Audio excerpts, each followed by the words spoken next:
दोस्तों, झारखंड में चुनाव प्रचार का आखिरी दिन था। राहुल गांधी ने पूरी तरीके से अपने मास्टर स्ट्रोक में भारतीय जनता पार्टी को फंसा लिया है। दो बड़े राज्यों में चुनाव हो रहा है। प्रधानमंत्री नरेंद्र मोदी विदेश की यात्रा कर रहे हैं। कहा जा रहा है कि भारतीय जनता पार्टी ने क्या पहले ही हार मान ली है। और जिस तरीके से राहुल गांधी ने आज आखिरी दिन एक ऐसा दांव चला है कि पूरी तरीके से भारतीय जनता पार्टी उसमें फंस चुकी है। जिस तरीके से प्रधानमंत्री नरेंद्र मोदी ने नारा दिया था कि एक हैं तो सेफ हैं, आज राहुल गांधी ने एक बड़ी प्रेस कॉन्फ्रेंस मुंबई में करी और एक तिजोरी लेकर राहुल गांधी आए। वैसे तो चुनाव प्रचार के आखिरी दिन नेता यह करते हैं कि या तो बड़ी रैली करेंगे जिसके जरिए से एक बड़ा मैसेज देने की कोशिश की जाएगी कि राज्य में हमारी सरकार आ रही है, या फिर रोड शो किया जाता है। लेकिन राहुल गांधी ने यह सब ना करके एक दूसरा तरीका अपनाया। वो तरीका यह था कि बड़ी प्रेस कॉन्फ्रेंस करी और उसमें एक तिजोरी लेकर आए जिसमें लिखा हुआ था कि एक हैं तो सेफ हैं। लेकिन सेफ है में निकला क्या है, वो एक बड़ा सवाल है।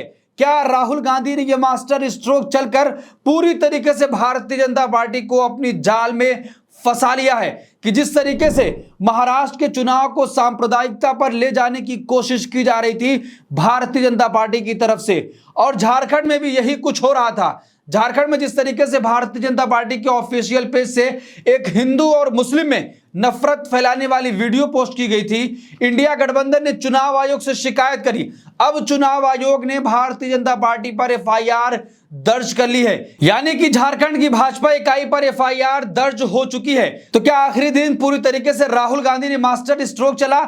एक तरफ इंडिया गठबंधन ने भाजपा पर एफआईआर करवाई, वो भी किससे? चुनाव आयोग से। जिस चुनाव आयोग से लगातार शिकायत करने के बाद भी नेताओं के ऊपर कार्रवाई नहीं हुई, उस चुनाव आयोग पर दबाव बनाकर भाजपा इकाई पर एफआईआर दर्ज हो चुकी है। और महाराष्ट्र में जिस तरीके से राहुल गांधी ने, आप देख सकते हैं कि तिजोरी लेकर एक हैं तो सेफ है, लेकिन सेफ है में निकला कौन, वो बड़ा सवाल है। राहुल गांधी ने पूरी तरीके से अडानी को घेर लिया कि किस तरीके से प्रधानमंत्री नरेंद्र मोदी ने महाराष्ट्र की सरकार गिराकर अडानी को फायदा पहुंचाने का काम किया है, और कितने लाख करोड़ का काम हुआ है वो सब राहुल गांधी ने आज अपनी प्रेस कॉन्फ्रेंस में बताया है। पहले हम चर्चा करते हैं कि राहुल गांधी ने प्रेस कॉन्फ्रेंस में और कुछ क्या कहा है, और जिस तरीके से झारखंड में भाजपा के खिलाफ एफआईआर हुई है, किन मामलों में एफआईआर दर्ज की गई है। देखिए, राहुल गांधी ने निकाला एक हैं तो सेफ हैं वाला पोस्टर, अडानी मोदी पर किया हमला।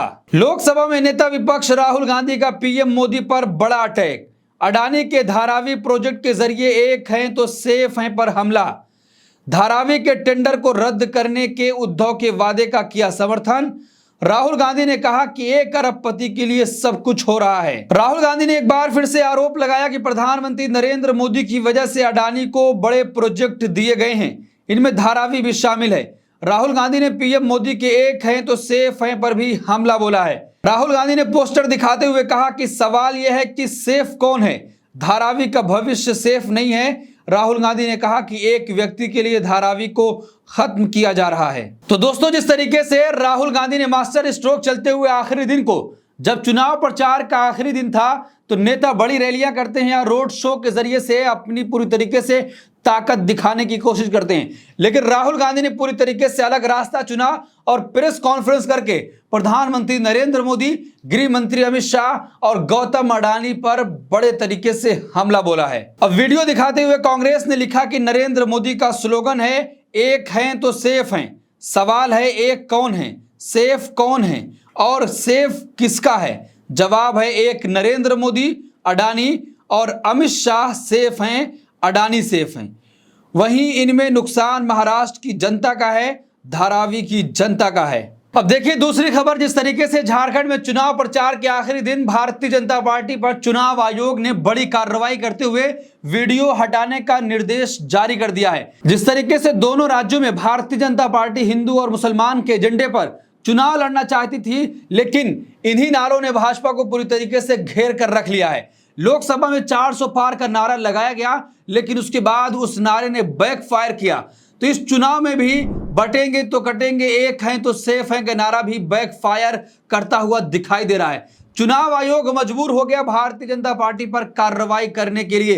दोस्तों ये बड़ी खबर है कि जिस चुनाव आयोग से कहा जाता था कि भाजपा के नेता सांप्रदायिक बोल रहे हैं, उसके खिलाफ कोई भी कार्रवाई नहीं होती थी, लेकिन ऐसे में निर्देश दिया गया है कि आप इस जहरीली वीडियो को हटाइए, नहीं तो आपके ऊपर और बड़ी कार्रवाई हो सकती है। देखिए, सोशल मीडिया पर भाजपा द्वारा जारी एक वीडियो के खिलाफ शिकायत की कुछ घंटों बाद चुनाव आयोग ने कहा कि वीडियो पहली नजर में आदर्श आचार संहिता का उल्लंघन है, मौजूदा कानूनों और प्रक्रियाओं के अनुसार तत्काल कार्रवाई का निर्देश दिया गया है। इस वीडियो में भाजपा ने अपने प्रिय एजेंडे मुस्लिम हिंदू खाई को बढ़ाने का नैरेटिव का इस्तेमाल किया था। चुनाव आयोग ने निर्देश जारी करते हुए राज्य की भाजपा इकाई से इस पूरे मामले में सफाई भी मांगी है कि आखिर इसके बारे में पूरा डिटेल दीजिए, लेकिन इस वीडियो को आपको हटाना ही हटाना होगा। तो दोस्तों, जिस तरीके से भारतीय जनता पार्टी लगातार झारखंड में घुसपैठ के मामले को उठा रही थी, प्रधानमंत्री नरेंद्र मोदी, गृह मंत्री अमित शाह, हेमंता बिस्वा शर्मा और उसके बाद शिवराज सिंह चौहान लगातार इस मुद्दे को उठा रहे थे कि आखिर यहां पर घुसपैठ हुई है, हमारी सरकार आएगी तो ऐसे तमाम लोगों के ऊपर कार्रवाई की जाएगी। लेकिन अब चुनाव आयोग ने बड़ी कार्रवाई करी है। तो आज दिन भर की दो बड़ी खबरें जिसकी वजह से पूरी तरीके से राहुल गांधी ने भारतीय जनता पार्टी को घेर लिया और चुनाव प्रचार का आखिरी दिन था, तो पूरी तरीके से मास्टर स्ट्रोक चलते हुए अडानी जो बड़ा मुद्दा महाराष्ट्र में बना हुआ था, धारावी प्रोजेक्ट, राहुल गांधी ने कहा कि धारावी की जमीन अडानी को देने के लिए राज्य की हमारी सरकार गिराई गई थी। तो इस पूरे मामले में आप क्या सोचते हैं, आपकी क्या राय है कि जिस तरीके से चुनाव प्रचार के आखिरी दिन नेता है तो बड़ी रैली करता है या तो फिर रोड शो के जरिए से अपनी ताकत दिखाता है, लेकिन राहुल गांधी ने प्रेस कॉन्फ्रेंस करके सिर्फ मुंबई ही नहीं बल्कि झारखंड में भी राहुल गांधी की प्रेस कॉन्फ्रेंस हुई है। तो दोनों जगहों पर रणनीति चेंज की गई है। तो क्या जिस तरीके से भारतीय जनता पार्टी के तमाम नेता अभी से ही चुनाव प्रचार खत्म करके अपने अपने घरों में बैठ गए हैं, क्या उनको हार का डर सताने लगा है? आपकी क्या राय, कमेंट बॉक्स अपनी राय जरूर दें और ऐसी तमाम खबरों के लिए देखते रहिए देश नीति। धन्यवाद।